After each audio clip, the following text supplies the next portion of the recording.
Hi, this is Dan Hickey, coming to you again with another short video on the practices, principles, and policies of educational assessment. Today's video talks about the topic of the evaluation of instruction.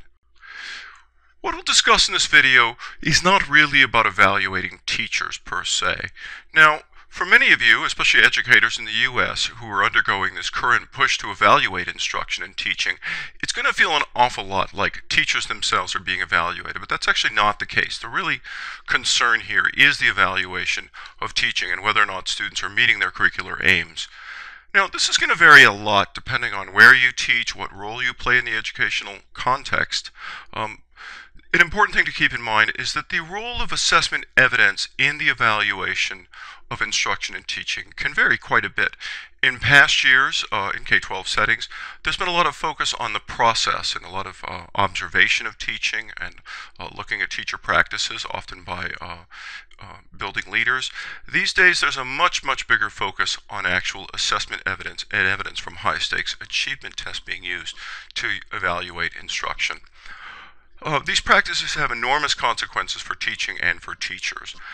The implications, though, will really matter by the role you have and where you're teaching. If you're in K-12 settings in the U.S. and elsewhere, this is likely to be a much more important factor, whereas if you're in a university setting, traditionally there's very little evaluation of instruction, formal evaluation of instruction done. A great deal of evaluation actually is carried out by looking at student evaluations of their instructors, which the research says is actually fairly dubious evidence of the quality of the instruction, the amount of learning. If you are in a university setting, I'm going to suggest to you that the practices for using classroom assessments for evaluating instruction in your own teaching actually can be extremely useful for improving your own instruction. The implications of the evaluation of instruction vary enormously depending on your role in the educational system. They're different for students, educators, administrators, and policymakers. If you're a student, the consequences are probably quite minimal for you. You probably won't see much effect at all. If you're an educator, however, and you're in a system where there's formal evaluation of instruction taking place, the implications can be enormous for you. Administrators are often put in an interesting position because administrators often end up being the go-betweens whereby the rules for evaluating instructions are often dictated by policymakers and politicians and researchers who may not actually be involved in the educational system. They're the ones who are dictating the practices. Administrators often end up being the ones who put those practices in place. And so the evaluation of instruction can often create tension between different stakeholders in the educational system. It is worth noting that the evaluation of instruction really does empower policymakers and politicians much more than many other aspects of instruction. Arguably, the process does get quite politicized. Generally speaking, in my opinion anyways, evaluation does tend to be a relatively conservative political tool. You will often see evaluation results being used to further more conservative political agendas, and less so and less effective in advancing more liberal political agendas. There's really two ways of evaluating instruction. One is with classroom assessments, and the other one is with high-stakes achievement tests. Let's first talk about evaluating instruction with classroom assessment. Classroom assessments are very useful for what I call semi-formal evaluation. This is where educators are using classroom assessments, perhaps in collaboration with administrators or with other educators, to evaluate their own instruction. Now, this actually isn't done very often. It's remarkable how few educators actually give the pretests that are necessary to evaluate their own instruction.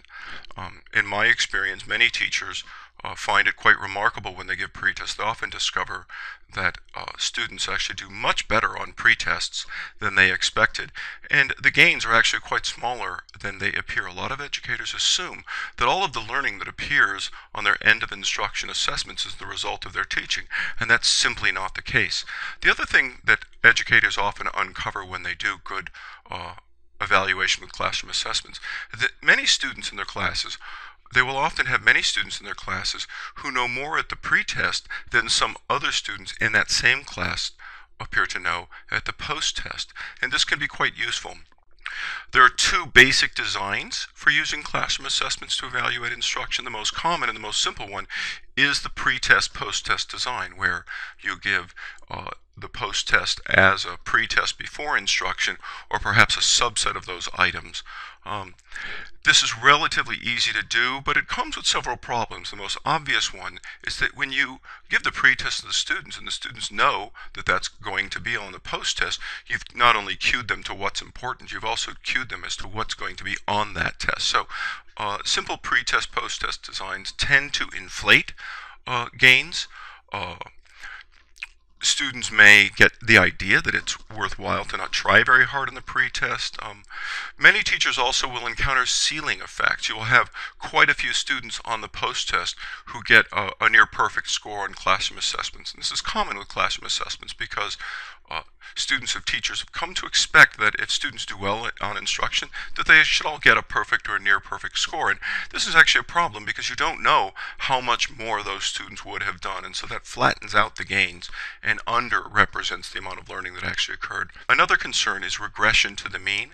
This is the phenomenon whereby your outlier, students who score very high or very low, just by random will end up scoring closer to the mean on the assessment, so you have to be careful when looking at students on the extremes. If you really want to do a good job using classroom assessments to evaluate instructions, you want to consider the split and switch design. This is sometimes referred to as a counterbalance design. This controls for the common problems that I discussed above with the pre-post design. So where you take two versions of the same test, perhaps by taking every other item. They don't have to be exactly equivalent, but what's important is you're using the same test at pre-test and post-test, and you're giving half of your students one version at the pre-test, and those students get the other version at the post-test, and then vice versa. If you really want to have accurate evidence, you don't want to look at those exams until the instruction is over, and then you want to score them blind so that you don't know who took which version. One thing to keep in mind about the split and switch design is given how complicated it is, it's probably best to be used for your most important curricular aims. It's probably not something that you can do on a regular basis. Let's shift gears and talk about evaluating instruction with external achievement tests. This is a very, very different process than using classroom assessments. It's increasingly common in K-12 settings. It's being phased in the U.S. as part of a major assessment reform known as Race to the Top. Many school systems will see in 2014 and 2015 a concerted effort to use external achievement tests to directly evaluate or to contribute a significant part of teacher evaluation. This is being done in two consortia in the U.S. One is the Smarter Balance Assessment Coalition, which is using more innovative external achievement tests, and the Partnership for the Assessment for Readiness for College and Careers, which is using relatively conventional achievement tests. So obviously this requires achievement tests that are sensitive to instruction. And this is actually remarkably difficult to accomplish. If you think about things like reliability and other factors that you would want to have in a test that you're going to use for something as crucial as evaluating teachers, well, that in many respects gets in the way of being instructionally sensitive. More importantly, your tests and the policies around which they're used have to control for student economic, the socioeconomic status, for the effects of prior instruction, random error. It's just not that simple to do. Ideally, at least as far as proponents are concerned, the results should be used to reward effective instruction. Teachers who are shown to be more effective should be compensated more. Their evaluation should be more favorable. Conversely, proponents argue that the results should be used to identify and address teachers whose instruction is less effective. The crucial point to consider when using classroom assessments or achievement tests to evaluate instruction is instructional sensitivity. Here are 6 factors that you want to keep in mind when considering instructional sensitivity. Over the years, I've developed many proxy achievement tests that I use to evaluate the impact of different approaches to formative assessment. When I do this, I go and scour state websites and other sources for released items that are aligned to targeted standards that we're teaching towards, but that are independent of the curriculum. So when I do this, the two factors that are most crucial for me are excessive easiness and excessive difficulty. And let me explain why. I think it'll help you appreciate the challenge of using achievement tests to evaluate particular instruction.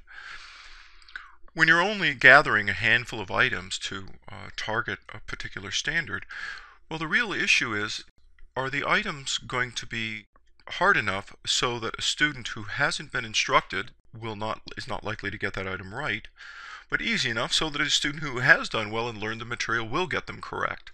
In other words, you're trying to find this right bandwidth, and so this is a real issue when it comes to evaluating instruction, because if you have a wide range of achievement in your population here you're working with, it's very hard to find items that are actually of the right difficulty that capture whether or not the students learn. So this gets at one of the many factors that make achievement tests so insensitive to instruction, and particularly if you're creating your own assessments and developing formal classroom assessments to evaluate prior instruction, the same issue holds. The third factor in terms of relevance for me is academic aptitude. When I was doing my work in biology, this wasn't really such an issue because the content in biology is really pretty specific and students typically haven't been exposed to much of it outside of instruction. On the other hand, in my more recent work, I've been working in the domain of English and composition, where you see a pretty strong influence. So in other words, the students are getting these items right even if they haven't been instructed. So we're seeing ceiling effects on pretests, and we're seeing the effects of instruction kind of being washed out by prior differences in students' aptitudes towards the topic. A fourth factor, item flaws, is not really a very big problem for me. The items that I'm working with are released items, and so these have gone through a formal vetting process, right? When an item is created professionally and then used in a test, flawed items get detected at many levels. So that's not really an issue with released items. Alignment leniency also is not a really big issue for me because I'm selecting items that are aligned to the targeted standards. So I'm typically going after 2 or 3 standards. So it's not hard for me to get, 5, 6, 7 items that are targeted to a particular standard. That's not the case when you're using traditional external achievement tests that cover many more standards. It's possible that there might only be 1 or 2 items or even no items on a particular test targeting a standard that you might have spent a lot of time instructing your students on. Finally, socioeconomic status is a major factor when using external achievement tests. It's not a big factor for me though, because I'm using the pre-post design with the counterbalancing I discussed previously, and so that pretty much takes care of the kinds of differences that you're likely to see from socioeconomic status. I'd like to conclude this video with a brief introduction to what's known as value-added modeling. This is the technology that's being used in the US and in other countries to control for instructionally irrelevant variables when using high-stakes tests to evaluate instruction. It's very controversial. It involves incredibly sophisticated psychometrics. Value-added modeling is typically so complicated and so difficult that even people who are well versed in assessment really don't quite understand the advantages and the disadvantages of the different approaches. This is putting enormous confidence in policymakers and the researchers they work with to come up with the correct models. And whether or not that's going to be done correctly in the US and elsewhere remains to be seen. Many people have expressed quite a bit of concern. I want to take a second and give you a very brief introduction by talking about the work that was carried out in Tennessee, the Tennessee Value Added Assessment System. This was research carried out by Sanders and colleagues in the 90s.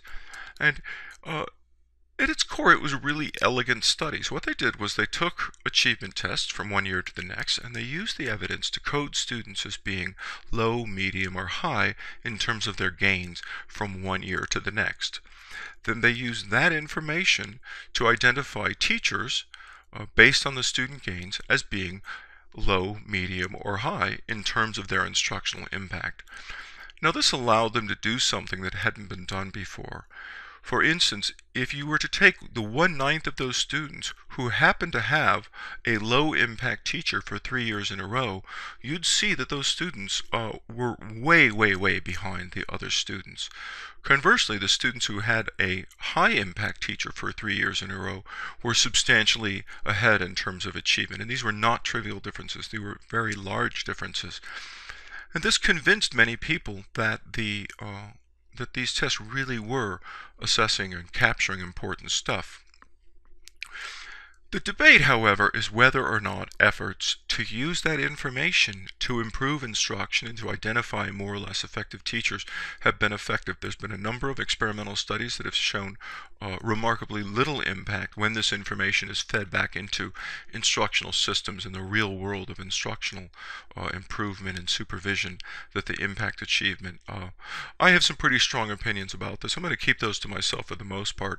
My biggest opinion for now is that you really should be familiar with this if you're impacted by it. I want to encourage you to go to the web and search for recent relevant policies. These issues are changing literally month to month.